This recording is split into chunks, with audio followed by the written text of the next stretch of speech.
నమస్కారం. మనందరికీ ఎప్పుడూ ఒకప్పుడు అనుభవమయ్యే ఒక ఫీలింగ్ ఉంటుంది. ఇంట్లో ప్రశాంతంగా కూర్చుంటాం, అంతా బానే ఉంటుంది. కానీ లోపల ఏదో తెలియని కంగారు. అవును. కాళ్ళు ఊపడం, గదిలో అటూ ఇటూ తిరగడం, పదే పదే ఫోన్ చూడటం. ఏ పని మీద మనసు నిలవదు. సరిగ్గా అదే. స్థిమితంగా ఒక్కచోట కూర్చోలేము. దీన్నే మనం అశాంతి, కలవరం లేదా రెస్ట్లెస్నెస్ అంటాం. హ్మ్, ఈరోజు మనం దాని గురించే కొంచెం లోతుగా చూడబోతున్నాం. హ్మ్. మన దగ్గర ఒక అనుభవజ్ఞుడైన బౌద్ధ భిక్షువు రాసిన ఒక ఆర్టికల్ ఉంది. దాని పేరు the anatomy and mastery of restlessness. ఈరోజు మన లక్ష్యమేంటంటే ఈ అశాంతిని ఒక శత్రువులా చూడటం మానేసి, దాన్ని అర్థం చేసుకోవడం. అవును, అసలది మనకి ఏం చెప్పడానికి ప్రయత్నిస్తోందో అర్థం చేసుకోవడం.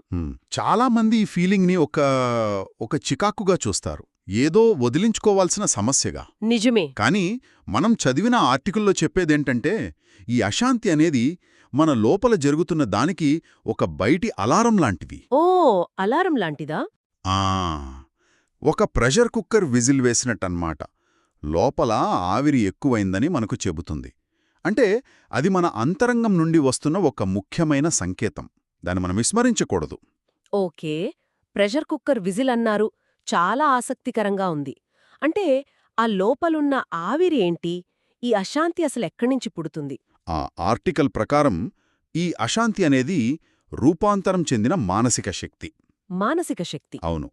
మనందరం మనకు ఇష్టం లేని, ఇబ్బంది పెట్టే ఆలోచనల్ని, భావాల్ని, నిజాల్ని అణచివేయడంలో చాలా నైపుణ్యమున్నవాళ్లం. నిజమే. అయ్యో, దాని గురించి ఇప్పుడెందుకులే అని పక్కన పెట్టేస్తాం. సరిగ్గా అదే. ఉదాహరణకు, మనం చేసిన ఒక తప్పుకు సంబంధించిన అపరాధ భావన కావచ్చు, మన లోపలున్న దురాశ కావచ్చు, లేదా మనం ఎదుర్కోలేకపోతున్న ఒక ఆరోగ్య సమస్య కావచ్చు. ఇలాంటి వాటిని చూడటం మనకు ఇష్టం ఉండదు. కాని దాన్ని పక్కన పెట్టడానికి, అంటే అణచివేయడానికి మనకు చాలా మానసిక శక్తి కావాలి. ఆ శక్తి ఎక్కడికి పోదు. ఓ, అది మనస్సు లోపల ఒక మూల నుండిపోయి మరుగుతూ ఉంటుంది. ఆ మరుగుతున్న శక్తికి బయటి రూపమే ఈ కలవరం, ఈ అశాంతి. అది నేరుగా బయటికి రాలేక ఇలా పక్కదారిలో వస్తుందన్నమాట. ఒక్క నిమిషం. అంటే నేను ఏదో పనిమీద దృష్టి పెట్టలేక అటీటు తిరుగుతున్నానంటే అది నా బద్ధకం కాకపోవచ్చు. కాకపోవచ్చు. లోపల ఏదో నన్ను తొలుస్తున్న సమస్యకు బయట రూపమంటారా? ఇది చాలా కొత్తగా ఉంది. మరిలాంటివి ఇంకేమైనా లక్షణాలుంటాయా?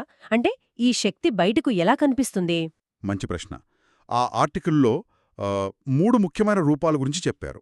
మొదటిది, మీరిందాకన్నట్టే విశ్రాంతి తీసుకోలేకపోవడం, శారీరకంగా నిశ్చలంగా కూర్చోలేకపోవడం. స్థిమితంగా ఉండలేకపోవడం. అవును. మీటింగ్లో ఉన్నప్పుడు కాలు ఊపడం, పెన్నుతో ఆడుకోవడం, ఇంట్లో ఖాళీగా ఉంటే వెంటనే ఫోన్ పట్టుకుని స్క్రోల్ చేయడం, ఇవన్నీ దాని లక్షణాలే. మనస్సు నిశ్శబ్దంగా ఉండటాన్ని భరించలేదు, అందుకే శరీరాన్ని కదిలిస్తూ ఉంటుంది. ఇది చాలామందికి అనుభవమే. ముఖ్యంగా ఇప్పుడు అందరి చేతిలో ఫోన్లున్నాయి కాబట్టి ఆ ఖాళీ సమయాన్ని నింపేయడం చాలా తేలికైపోయింది. అవును. ఇక రెండవ లక్షణం, కారణం తెలియని అస్థిరత. పైకి అంత బాగానే ఉంటుంది, ఉద్యోగం, కుటుంబం అంత సవ్యంగానే ఉన్నా లోపలేదో వెలితిగా, అసౌకర్యంగా, చెప్పలేని ఆందోళనగా ఉంటుంది. అయితే ఎవరైనా ఏమైంది అని అడిగితే ఏం లేదు, అంతా ఓకే అంటాం.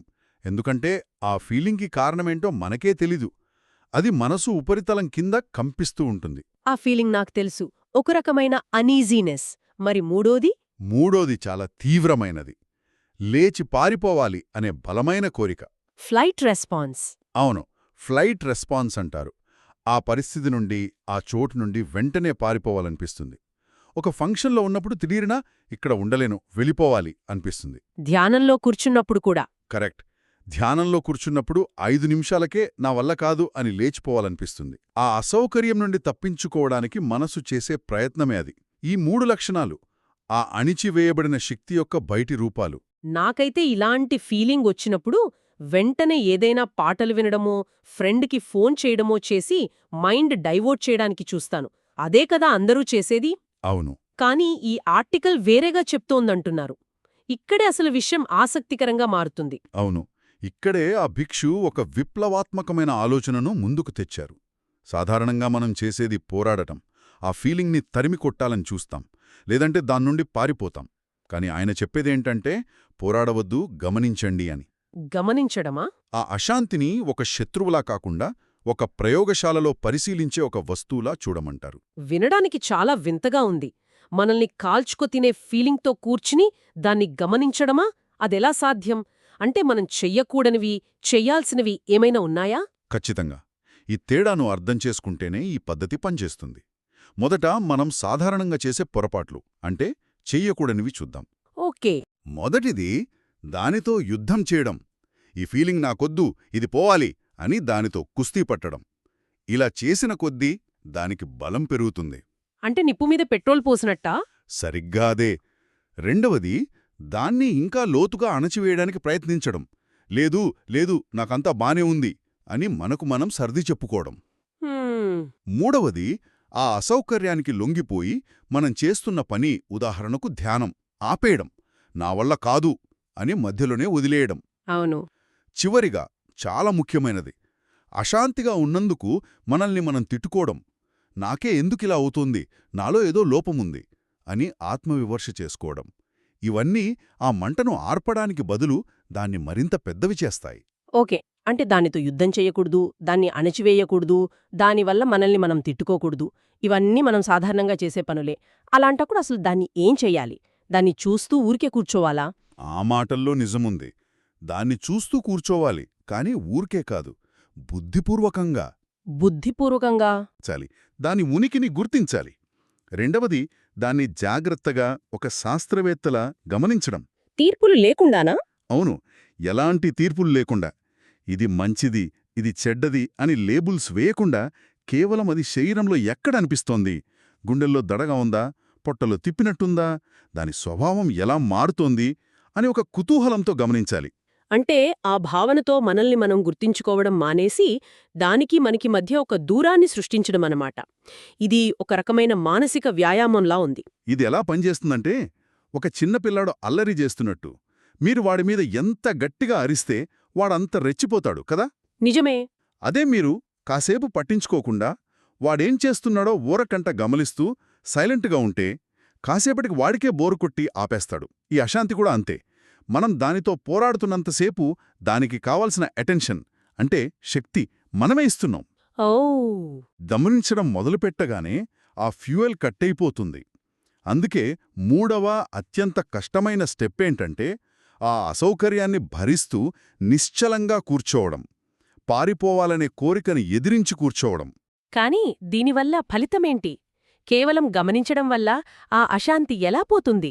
ఈ కష్టమైన పనికి ప్రతిఫలం ఉంటుందా? ఖచ్చితంగా ఉంటుంది. అందుకే ఆ ఆర్టికల్లో దీన్ని మీ ధ్యాన ప్రస్థానంలో ఒక చిన్న ముందడుగు అని వర్ణించారు. కానీ దాని ఫలితాలు మాత్రం చాలా అద్భుతంగా ఉంటాయని చెప్పారు. అలా ఆ అశాంతితో కూర్చున్నప్పుడు రెండు ముఖ్యమైన విషయాలు జరుగుతాయి. ఓకే. నేను వినడానికి సిద్ధంగా ఉన్నాను. ఆ రెండు అద్భుతమైన విషయాలేంటి? మొదటిది బహిర్గతం లేదా ది రివీల్. బహిర్గతం. మనం ఆ ప్రెషర్ కుక్కర్ విజిల్ లాంటి అశాంతితో కూర్చున్నప్పుడు, దాన్ని బలవంతంగా నొక్కేకుండా దానికి కాస్త సమయమిచ్చినప్పుడు లోపలున్న అసలైన ఆవిరి బయటకు వస్తుంది. ఓహ్! అంటే దానికి కారణమైన అణచివేయబడిన విషయం చివరికి పైకొస్తోంది. అది చాలా కాలం క్రితం మనం చేసిన ఒక తప్పుకు సంబంధించిన అపరాధ భావన కావచ్చు, మనకు తెలియకుండా మనసులో పేరుకుపోయిన కోపం కావచ్చు. లేదా మనం విస్మరిస్తున్న ఏదైనా ఆరోగ్య సమస్య కావచ్చు. సరిగ్గా. వావ్! అంటే అశాంతి అనేది ఒక మెసెంజర్ లాంటిది. అది మనకు చెప్పాలనుకున్న విషయం చెప్పే వరకు మనల్ని వదలదు. ఆ సందేశం ఏమిటో మనం విన్న తర్వాత అది వెళ్ళిపోతుంది. సరిగ్గా అదే. ఆ రహస్యం బయటపడిన తర్వాత దాన్ని కప్పిపుచ్చడానికి అవసరమైన శక్తి ఇక అవసరం లేదు. దాంతో అశాంతికి ఇక కారణం ఉండదు. అది దానంతటా అదే మాయమవుతుంది. కుక్కర్లో ఆవిరి మొత్తం పోయాక విజిల్ ఎలా ఆగిపోతుందో అలాగనమాట. ఇది చాలా శక్తివంతమైన ఆలోచన. మనల్ని ఇబ్బంది పెట్టే ఫీలింగ్ అసలు మనకు సహాయం చేయడానికి వచ్చిందని అర్థం చేసుకోవడం చాలా ఆసక్తికరంగా ఉంది. మరి రెండవ ఫలితమేంటి? రెండవ ఫలితం అవగాహన లేదా ద రియలైజేషన్. ఈ ప్రక్రియ ద్వారా మనం ఒక ముఖ్యమైన నిజాన్ని మన అనుభవంలోకి తెచ్చుకుంటాము. అదేమిటంటే అశాంతి అనేది తాత్కాలికమైనది, శాశ్వతం కాదు. ఓకే. అది మొదట్లో మనల్ని ముంచెత్తే ఒక పెద్ద తుఫానులా, మనం దాటలేని ఒక దృఢమైన గోడలా అనిపిస్తుంది. ఇది ఎప్పటికీ పోదు, నేను జీవితాంతమింతే అనే భయం కలుగుతుంది. నిజమే. ఆ క్షణంలో అలానే అనిపిస్తుంది. కానీ మనం దాన్ని శ్రద్ధగా గమనించినప్పుడు, దాని నుండి పారిపోకుండా కూర్చున్నప్పుడు దాని అసలు స్వరూపం మనకు తెలుస్తుంది. అది అంత దృఢమైన గోడ కాదు, అది కేవలం గాలికి వచ్చిపోయే మేఘం లాంటిదని అర్థమవుతుంది. ఆ, దాని శక్తి తగ్గుతూ పెరుగుతూ ఉంటుందని, అది శాశ్వతం కాదని, అది వస్తుంది, కాసేపు ఉంటుంది, మళ్లీ పోతుంది అని మనకు అనుభవపూర్వకంగా అర్థమవుతుంది. ఈ గ్రహింపు మనకు విపరీతమైన ధైర్యాన్నిస్తుంది. అంటే ఇది ఒక రకమైన ధ్యాన ఖండరాన్ని నిర్మించడం లాంటిది. అవును, జిమ్లో మొదటిసారి బరువులెత్తినప్పుడు చాలా కష్టంగా ఉంటుంది. కాని రోజురోజుకీ ప్రాక్టీస్ చేసే కొద్దీ కండరాలు బలపడి అదే బరువు తేలికగా అనిపిస్తుంది. అలాగే ఇలాంటి అసౌకర్యమైన మానసిక స్థితులతో కూర్చోవడం ద్వారా మన మానసిక స్థైర్యం బలపడుతుంది. కరెక్టేనా? ఖచ్చితంగా. మీరు దానికి సరైన పదం వాడారు. అది మానసిక స్థైర్యం. ఈ అనుభవం కేవలం ధ్యానం చేసేటప్పుడు మాత్రమే ఉపయోగపడదు. మన రోజువారీ జీవితంలో దీని ప్రభావం చాలా ఉంటుంది. ఎలా? ఆఫీస్లో బాస్ అరిచినప్పుడు, ట్రాఫిక్లో ఇరుక్కుపోయినప్పుడు, లేదా ఏదైనా ఊహించని చెడు వార్త విన్నప్పుడు సాధారణంగా మనం వెంటనే ప్రతిస్పందిస్తాం, కంగారు పడతాం. అవును, వెంటనే మనసులో ఒక తుఫాను మొదలవుతుంది. కాని ఈ ధ్యాన కండరం బలపడినప్పుడు ఆ తుఫాను మధ్యలో కూడా నిశ్చలంగా ఎలా ఉండాలో మనకు తెలుస్తుంది. ఆ సంఘటనకు, మన ప్రతిస్పందనకు మధ్య ఒక ఇడవేలి, ఒక పాజ్ వస్తుంది. ఆ గ్యాప్లోనే వివేకముంటుంది. సరిగ్గా. ఆ క్షణంలో మనం స్పష్టంగా ఆలోచించి సరైన నిర్ణయం తీసుకోగలుగుతాం. ఎందుకంటే మనసులో చెలరేగే అంతర్గత తుఫాను మధ్యలో ఎలా నిలబడాలో మనకు అప్పటికే ఒక శిక్షణ లభించుంటుంది. అయితే వీటన్నిటి అర్థం ఏమిటి? ఈ చర్చ అంతా ఒకే ఒక్క ముఖ్యమైన విషయానికి దారితీస్తున్నట్టు అనిపిస్తోంది. ఆ ఆర్టికల్లోని చివరి వాక్యం నన్ను చాలా ఆలోచింపజేసింది. ఏంటది? ధ్యానం యొక్క లక్ష్యం కేవలం ప్రశాంతంగా అనుభూతి చెందడం కాదు, స్పష్టంగా చూడటం అని. ఈ వాక్యం చాలా లోతైనది. అవును. దీన్ని మనం పెద్ద చిత్రంతో ముడిపెడితే, మనలో చాలామంది ధ్యానమంటే మనసును ఖాళీ చేసి ప్రశాంతమైన, ఆనందకరమైన స్థితిలోకి వెళ్లడం అనుకుంటారు. ఏ ఆలోచనలు లేకుండా, ఏ బాధ లేకుండా ఉండాలని కోరుకుంటారు. నిజమే, చాలామంది పీస్ ఆఫ్ మైండ్ కోసం ధ్యానం చేస్తారు. కాని ఆ ప్రశాంతతకు భంగం కలిగించే అశాంతి లాంటి ఏ భావన వచ్చినా దాన్ని ఒక వైఫల్యంగా భావిస్తారు. నా ధ్యానం సరిగా కుదరడం లేదు, నా మనసు నా మాట వినడం లేదు అని నిరాశపడతారు. ఈ ఆర్టికల్ ఆ దృక్పథాన్ని పూర్తిగా తిప్పుకొడుతుంది. ఎలా?